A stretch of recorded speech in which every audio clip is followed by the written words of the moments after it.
નમસ્કાર દોસ્તો, શાંતિશ્રમ ન્યૂઝમાં આપનું સ્વાગત. દિયોદરમાં તિરંગા યાત્રા યોજાઈ. તિરંગા યાત્રાએ દેખાડી દિયોદરના રસ્તાની હકીકત.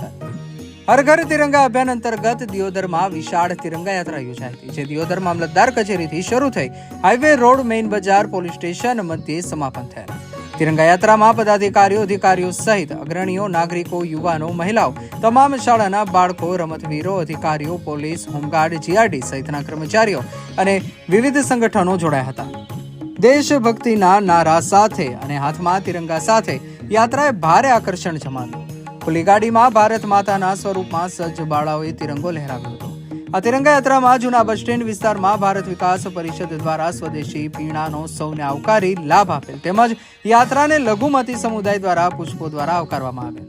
તિરંગા યાત્રામાં ખાસ વાત એ છે કે તાજેતરની તિરંગા યાત્રામાં પગપાળા જોડાયેલા પદાધિકારીઓ, ધારાસભ્ય અને અધિકારીઓ સહિતના આગેવાનોને પણ દિયોદરના રસ્તાઓ પર ભરાતા પાણી અને કાદવ કીચડનો પ્રત્યક્ષ અનુભવ થયો હશે. હવે સવાલ એ છે કે આ અનુભવ માત્ર યાત્રા પૂરતો રહેશે કે પછી વર્ષોથી વણુકાયેલી સમસ્યાનો કાયમી ઉકેલ આવશે. રોજ ગાડીમાં અવરજવર કરતા અધિકારીઓ અને પદાધિકારીઓને કદાચ રસ્તાની વાસ્તવિક સ્થિતિનો અનુભવ ઓછો થાય, પરંતુ પગપાળા નીકળતા સામાન્ય નાગરિકને એક એક ડગલે દિયોદરની બદહાલીનો સામનો કરવો પડે છે. રાષ્ટ્રભક્તિના નારા ગુંજ્યા. હવે વિકાસના કામનો અવાજ સંભળાશે કે નહીં? દિયોદરની પ્રજા જવાબની રાહ જોઈ રહી છે. કાદવ કીચડમાં તિરંગા યાત્રા હવે રસ્તાનો ઉકેલ થશે.